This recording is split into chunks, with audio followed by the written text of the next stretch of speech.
I've reviewed quite a number of keyboards on the channel over the past few years. Some have been great, some have been not so great, but one constant through pretty much all of them is comments asking us to check out a board from KEYCHRON. I've not personally used any KEYCHRON keyboards before the one I'm looking at today, but I know some of the Kit Guru team rate them pretty highly. So here we are. This on the table behind me is the Q1 Max. Let's see what all the hype is about.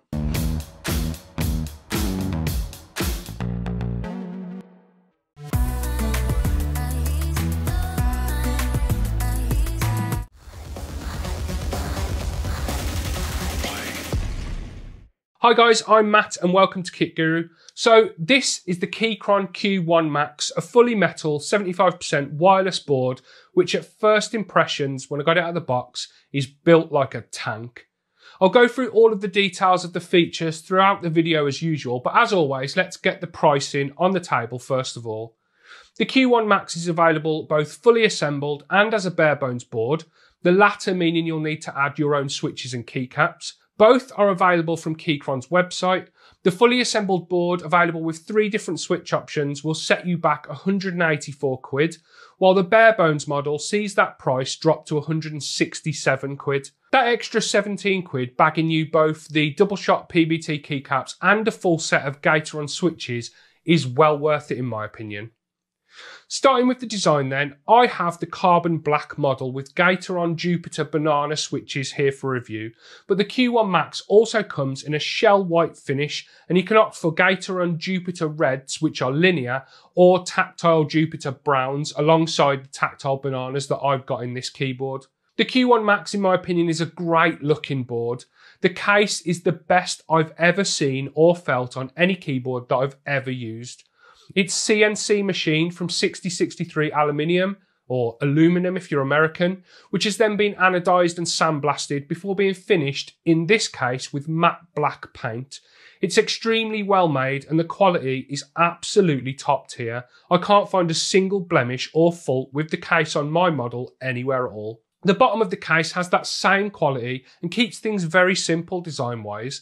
There are 4 small rubber feet, which I'd usually say are there to keep the board in place, which they do very well, but the weight of this thing alone is going to keep it pretty sturdy. It clocks in at roughly 1,740 grams on my scales. It's got some serious heft to it. Now, any of you eagle-eyed viewers will have spotted that the feet aren't adjustable, so the only typing angle on offer is the 5.2 degrees provided by the case's slightly tapered design. That's going to be one slight con for anyone that likes a flat keyboard or a bit more of an incline on the typing angle. Coming back up top, there's a dial in the top right corner, which by default will adjust volume and then mute and unmute the audio when you press it in. The dial's got some knurling around the outer edge, which provides a good amount of grip, and this dial, along with every single key and function, can be configured and customised with QMK or VIA, but I'm going to cover that more later in the video. But this thing has got open source software, which is really in depth. Along the top edge of the Q1 Max, you'll find the USB-C port for wired connectivity and charging, a toggle switch for changing between the 3 connectivity options, and another toggle switch for flicking between Windows and Mac mode. The board is fully compatible with both, as well as Linux, and it comes with alternate keycaps in the box for changing between Windows and Mac mode, like changing control to command and that sort of stuff. And speaking of those keycaps, KEYCHRON shipped the fully assembled Q1 Max with double shot PBT keycaps, and they're amazing. Some of the nicest keycaps I've ever typed with, in fact. They've got a KSA profile, which stands for KEYCHRON Spherical Angle, and compared to more popular profiles like Cherry, they've got a much more pronounced curve when going from the top row to the bottom row, and for me, that makes them very, very comfortable to use. They're not shine through, and the legends are nice and bold. Quality control on the keycaps is good. None of the legends look off-centered or wonky, and the caps feel really good quality when you've got them off the switches. The set that comes on the black board is mostly white with blue and teal accent keys. They have a nice contrast against the black case, and I love how they look. The Q1 Max is ticking all of the boxes design-wise. Underneath those keycaps are the KEYCHRON Jupiter switches, in this instance banana yellows as I mentioned earlier. The board is fully hot swappable for anyone who likes to tinker with stuff though. These included yellow switches have a two-stage spring design, which according to KEYCHRON provides an earlier tactile bump and stronger tactile feedback than regular brown tactiles, along with a stronger return and a more consistent feel. That's what they say on their website anyway. Now, I don't have the browns to compare them to, but I will say that these switches feel great. They do indeed have a pretty strong tactility, which I like. There's no mistaking that you've pressed a switch when you use this board. As for stabilisers, the Q1 Max comes with screw-in PCB mounted stabs, which do a good job of minimising rattle and wobble on the stabilised keys out of the box, but they're not perfect. The backspace key on my review unit has a very slight rattle when I move the keycap, and the space bar's got a little, very, very slight bit of rattle to it as well. But let me be straight, it's nowhere near as bad as some of the boards I've looked at in the past. Here's a sound test, and let me know what you think of the sound of this keyboard in the comments, because personally, I really like it.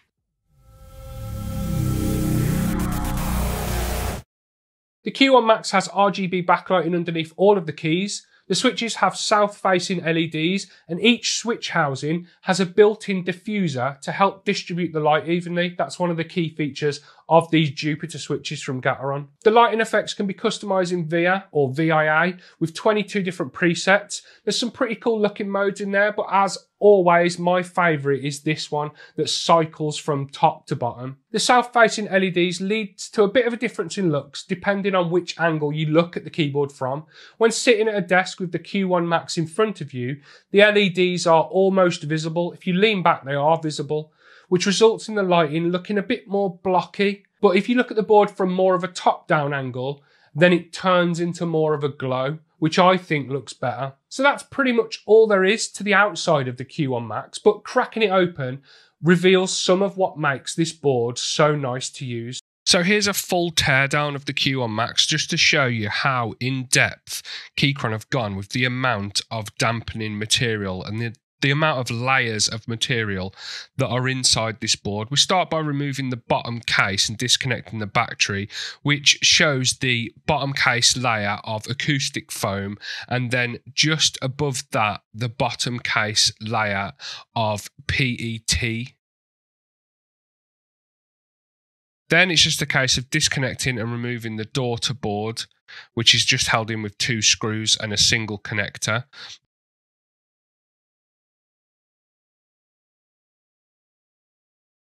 Then the top case will come off, which the Wi-Fi antenna is connected with a small Wi-Fi connector as you're used to seeing in laptops and stuff like that. Then we've got a number of screws, including the screws that are holding the screw-in stabilisers to the PCB. So we'll run through quickly removing all of them. Then after they're removed, remove all of the keycaps. Through the magic of a time lapse, they all get removed really quickly. It takes a lot longer than this in reality. They're all getting laid out. I like to lay them out like this. It makes them easier to put them back on after I'm done. And following that, removing all of the switches and just sticking them to one side. These switches remove from the PCB and through the plate really easily. The tool that KEYCHRON provide in the box does a really good job of removing them. None of them are crunchy or clacky or snappy like they can be on keyboards sometimes. So that frees the PCB from the second layer of PET and second layer of sound absorbing foam, as well as a layer of IXPE foam. The stabilizers drop out once their screws are removed. So there we have more foam sitting on top of the PCB, in between the PCB and the plate. The plate is polycarbonate, which just adds to that cushioned feel that's provided by the gaskets. This is a really soft keyboard to type on. And there we have all of the layers with the keyboard fully disassembled It is really impressive how much material KEYCHRON have stuck inside this keyboard to improve the acoustics and improve the typing feel. It just all adds up to make this an amazing board. There's a good amount of flex when you press down on the keys, and that's the gaskets doing their job, providing a bit of cushioning or a bit of suspension when you bottom out the keys. Aside from the gaskets, there's an absolutely crazy amount of foam and dampening material inside this keyboard.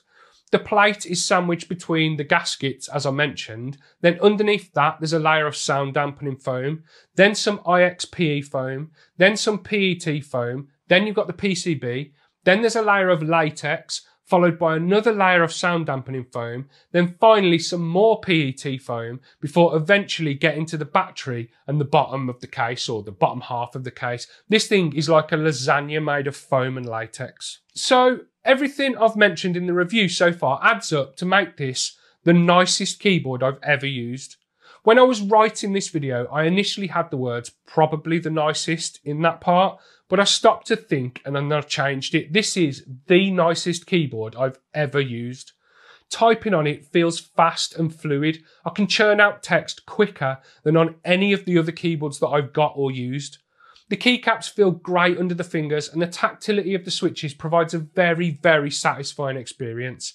Gaming is no different. The angle of the KSA profile means that my fingers rest in a really comfortable way on the WASD keys. I just love using this keyboard, be it for work or for gaming. It's just a great experience all round. Connectivity is threefold on the Q1 Max: 2.4 GHz wireless, Bluetooth and wired. The board comes with a 1.8 meter USB Type-C cable, the wireless receiver, an extension adapter for placing the receiver closer to the board, and then a USB Type-A to C adapter. It's compatible with both Windows and Mac, as I mentioned at the start of the video. The polling rate is 1000 Hz when you use the 2.4 GHz wireless connection or the wired mode, and then it's 90 Hz when you're on Bluetooth. The board contains a 4000 mAh battery, which KEYCHRON list as having a runtime of up to 180 hours with the RGB turned off and up to 30 hours with the lighting on the lowest setting. They don't state if that is wireless with Bluetooth or wireless with 2.4 gig, but either way, the battery has been pretty decent for me using the board almost entirely with that 2.4 GHz dongle.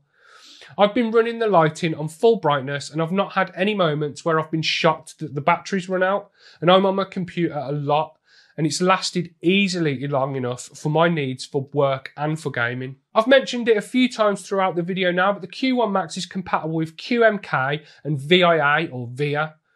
QMK is an open source keyboard project that allows keyboard users to really dig into customization and change pretty much anything regarding their keyboard. VIA is basically a user-friendly interface which makes interacting with QMK firmware a bit easier. I'm not going to go over every detail of VIA as that would be a whole video in itself, but to bring it back to the specifics of the Q1 Max, there's no dedicated software and all customization can be done with the VIA web interface. Setup is pretty much sorted out of the box for everyday use though. Pressing the function key grants access to a separate layer with shortcuts for stuff like checking the battery level or changing the lighting settings. Absolutely everything can be changed though, and when I say everything, I mean it. This is easily the most customizable keyboard I've ever reviewed, and there's no software required. It really is the best of both worlds. To summarise then, and if you've got this far through the video, you probably know how this bit's going to go. This is the best keyboard I've ever reviewed for Kit Guru personally. Maybe the best we've ever seen on the channel. To all the people who have commented on my previous keyboard reviews praising KEYCHRON keyboards and asking us to check one out, you were right. Using this keyboard is a joy, and typing in particular on the Q1 Max is just another level above anything I've used before. This thing is staying firmly on my desk and I'll fight anyone who tries to take it away. It's that good. And that's the end of the video, guys. I hope you enjoyed it. Please leave me a like down below if you did. Don't forget to subscribe to the channel to keep up with the latest PC gaming news and reviews, and hit the notification bell if you want to get notified of every video we upload. If you go down below the video, you'll find links to our merch store, our Patreon page, our Discord server and our website if you want to check any of that stuff out. Anyway, guys, I've been Matt. This behind me on the desk has been the KEYCHRON Q1 Max, my favourite keyboard ever, and I'm looking forward to getting it back onto my other desk and typing on it again. I'll speak to you in the next one. Look after yourselves. See you later.